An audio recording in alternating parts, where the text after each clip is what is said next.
మంచి భవిష్యత్తు కోసం తెలుగు విద్యార్థులు ఇష్టపడే యూనివర్సిటీ. కాల్ 9059052378 9059052379. సో మనం రాజకీయాలు అనుభవాలు ఇవి మాట్లాడుకుంటున్నాం sir. But one request I had for you, one question I had for you was, ప్రస్తుత రాజకీయాల్లో, ప్రస్తుత సమకాలీన సమాజంలో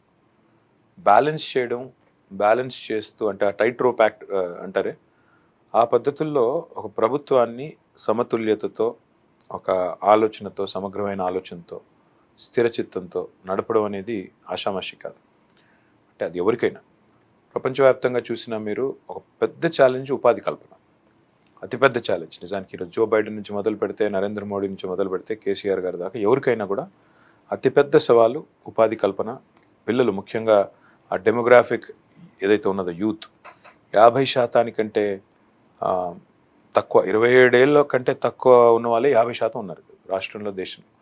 సో ఇలాంటి పరిస్థితుల్లో ఒకవైపు వాళ్ళేమో ప్రపంచాన్ని రోజు యూట్యూబ్ ద్వారా, ప్రపంచాన్ని రోజు వాళ్ళు ఇంటర్నెట్ ద్వారా చూస్తున్నప్పుడు, ప్రపంచవ్యాప్తంగా వస్తున్న పరిణామాలు గమనిస్తున్నప్పుడు, మన దేశంలో ఆ పరిణామాలు సంభవించట్లేదే, ఇక్కడ అనుకున్నంత యాక్సిలరేటెడ్ గ్రోత్ లేదే అనే ఒక నిస్పృహలోకి నెట్టవేయబడుతున్నప్పుడు, how do we keep up? అంటే యాజ్ గవర్నమెంట్స్ ఒకవైపు ఈ బ్యాలెన్స్ చేస్తూ, వెల్ఫేర్ డెవలప్మెంట్ బ్యాలెన్స్ చేస్తూ, హోప్ అనేది నైరాశ్యంలోకి పిల్లలు పోకుండా, నిస్పృహలోకి పోకుండా ఎలా బ్యాలెన్స్ చేస్తారు, ఎలా చేయాలి, ఎలా చేస్తే బాగుంటుంది? ఇది బహుశా మన దేశంలో, మన డెమోక్రసీలో ఉన్నంత ఛాలెంజ్ ప్రపంచంలో ఎక్కడా లేదు. ఎందుకంటే మనకి ఇప్పటికి కూడా 54 కోట్ల మంది వర్కర్స్లో 85-90% అన్ఆర్గనైజ్ సెక్టర్, రెక్కాడి తెగంటే ఒక్కడిన వాళ్ళు. ఇంకా పేదరికం మనం ఉన్న కొద్దిగా పరిస్థితి బాగుపడుతున్నా కూడా, మీరు అన్నట్టుగా Telangana per capital income highest ఉన్నా కూడా, ఇంకా ఈ దేశంలో చాలామందికి రోజువారీ అవసరాల్లో కొంచెం కష్టం అన్నది. అందుకని నేను మన యువతని, మన కుటుంబాలను కోరేది ఒక్కటే, ఎవరు మీ పిల్లల భవిష్యత్తును కాపాడుతారు అంటే, ఎంప్లాయ్మెంట్ జనరేషన్, ఎకానమీ పెంచటం, రేపొద్దున సంపాదన పెరగటం ఎవరు చేయగలుగుతారో వాళ్ళకు ఓటేయకపోతే ఎల్లకాలం బేదలుగా మిగిలిపోతారు. ఈ బ్యాలెన్స్ ఈ దేశంలో అంత తేలిక కాదు. మనం చూస్తున్నాం స్టేట్ ఆఫ్టర్ స్టేట్ మనకి తాత్కాలికమైనటువంటి ఆకర్షణ లొంగిపోతున్నారు. మనం రెండో చాలాసార్లు అనుకున్నాం వాళ్ళ చర్చలో, ఖచ్చితంగా సామాన్య ప్రజల సంక్షేమం అవసరం, తాత్కాలిక అవసరాలు తీరడం అవసరం, కానీ దాంతోనే మన జీవితాలు గట్టెక్కవు. అంచేత ఇంకొక అపప్రథ ఏముందంటే, మీరు చెప్పినట్టుగా సినిమాల వల్ల కానీ, పత్రికల వల్ల కానీ, రాజకీయం అందరూ దొంగలే, అందరూ ఒక్కటే అనుకుంటున్నారు. అది కాదు. రాజకీయంలో చేస్తున్న తీరులో సమానంగా అనిపిస్తున్నప్పుడు కూడా పార్టీల విధానాలు, వాళ్ళు చేసే పనులు, దాని పర్యవసానాలు మన జీవితాలను తీవ్రంగా ప్రభావితం చేస్తాయి. ఇది నమ్మాలి మనం. అందుకని మనకి కొన్ని సందర్భాల్లో బాగోలేదు అనుకున్నా కూడా ఉన్న వాళ్ళల్లో చాయిసెస్ ఉన్నాయి. ఏ చాయిస్ ఎంచుకోవాలి? ఎవరైతే ఈ సంక్షేమాన్ని, అభివృద్ధిని, రెంటిని, సమతూకాన్ని పాటిస్తారో, బ్యాలెన్స్ చేస్తారో, ఎవరైతే రేపొద్దున పెట్టుబడులు, ఉపాధి కల్పన, పారిశ్రామికీకరణ, మన పిల్లలకి ఉద్యోగాలు, మరి ఆదాయాలు పెరగటము, కొంచెం స్కిల్స్ రావటము చేస్తారో, ఎవరైతే కాస్త ఎడ్యుకేషన్ బాగు చేయటము, హెల్త్ కేర్ బాగు చేయటము, జీవితంలో కాస్త ఆనందాన్ని పెంచడం, దాని మీద దృష్టి పెడతారో వాళ్ళని నమ్మండి.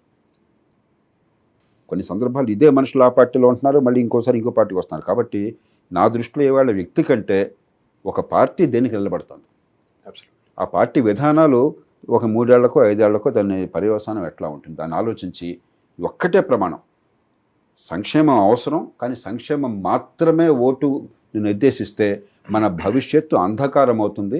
20-25 ఏళ్ళు పోయినా ఇలా కొనసాగుతాము. కాబట్టి సంక్షేమంతో పాటు అభివృద్ధికి బాట చూపెట్టేవాళ్ళు, పెట్టుబడులు పెంచేవాళ్ళు, ఉపాధి కల్పన చేసేవాళ్ళు, వాళ్ళల్లో మీ ఇష్టోత్సవం ఎంచుకోండి, నాకు అభ్యంతరం లేదు. మనకి ఆ చాయిసెస్ ఉన్నాయి. తెలంగాణలో ఉంది చాయిస్. పార్టీలు స్పష్టంగా, కొన్ని పార్టీలు పూర్తిగా అభివృద్ధిని పక్కన పెట్టేసి తాత్కాలికమైన సంక్షేమము, పంపిణీ మాత్రమే బాధ్యతని చెప్పేస్తున్నాయి. నేను నిస్సంకోచంగా చెప్తున్నాను, నేను రీడిస్ట్రిబ్యూషన్ మాత్రమే మా పని అనుకున్నట్టయితే, ఈ సంపద పెంచడం మా పని కాదు అనుకుంటే, ఆ పార్టీల వల్ల ప్రజలకు ప్రయోజనం లేదు. ఆ రాష్ట్రము, మన కుటుంబాలు, మన పిల్లలు నష్టపోతారు. కాబట్టి సంపద పెంచే వాళ్ళనే మీరు ఎంచుకోండి. అక్కడ మీ కులం మీకు చూసుకోండి, మీ వర్గం చూసుకోండి, పార్టీ చూసుకోండి. మన దేశంలో ఇవన్నీ ఒక్కరోజు పోకపోవచ్చు, కానీ మీ పిల్లల భవిష్యత్తు, సంపద పెంచడం, అక్కడ నాకు ఏ రకమైనటువంటి సందేహం లేదు. ఎందుకంటే ఇన్నేళ్లుగా రాజకీయం మారాలని పోరాడుతున్నవాడిని, నాకు అర్థమైంది ఏంటంటే, రాజకీయం మారడానికి కొంతకాలం పడుతుంది. చట్టబద్ధ పాలన అందరికీ అందటం కావచ్చు, నిజమైన అధికార వికేంద్రీకరణ కావచ్చు, ఎన్నికల వ్యవస్థ మారటం కావచ్చు, ఒక్కరోజు మారదు. ఈలోగా ఆర్థిక వ్యవస్థను కాపాడుకుంటే, మన పిల్లల భవిష్యత్తు బాగుంటే, మన ఆదాయాలు పెరిగే అవకాశం ఉంటే, ముందు ఈ రాజకీయం ఏం చేసే మన బతుకులు బాగుపడటం కోసమే కదా. దాన్ని మర్చిపోయి మనం ఇవాళ ఈ రాజకీయంలో పావులు అయిపోయినట్టయితే పిల్లల భవిష్యత్తు అంధకారం. ఆ మధ్యకాలంలో నేను మున్సిపల్ మంత్రిగా హైదరాబాద్లో ఒక ప్రోగ్రామ్ స్టార్ట్ చేశానండి. ఆ కార్యక్రమం పేరు మన నగరం. అంటే మన అనే భావన లేకుండా నా ఇల్లు మాత్రమే క్లీన్ చేసుకుంటాను, చెత్త బయటేస్తాను, ఆ గల్లీ నాది కాదు, తర్వాత మోరీ నాది కాదు, ఆ నాలా నాది కాదు, చెత్త తీసుకెళ్ళి అందులో పాడేస్తాను, అది మున్సిపాలిటీ వాడు చేయాలి అనే దృక్కోణం ఏదైతుందో అది మారాలి.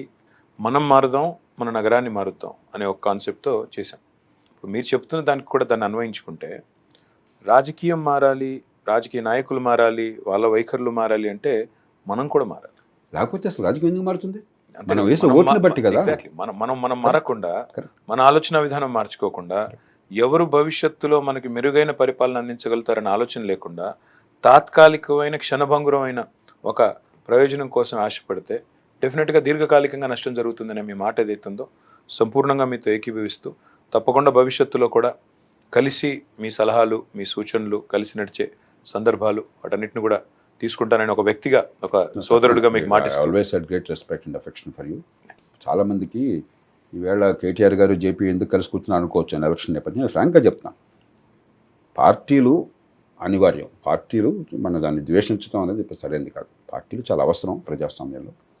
అలాగే రాజకీయం చాలా పవిత్రమైనది నేను ఎప్పుడు నమ్ముతున్నాను. దాన్ని ఒక ఆల్మోస్ట్ పేటెంట్ చేశాను ఆ భాషను నేను, రాజకీయం. కానీ చివరికి రాజకీయం పరమార్థం మన జీవితాలను బాగు చేయటం.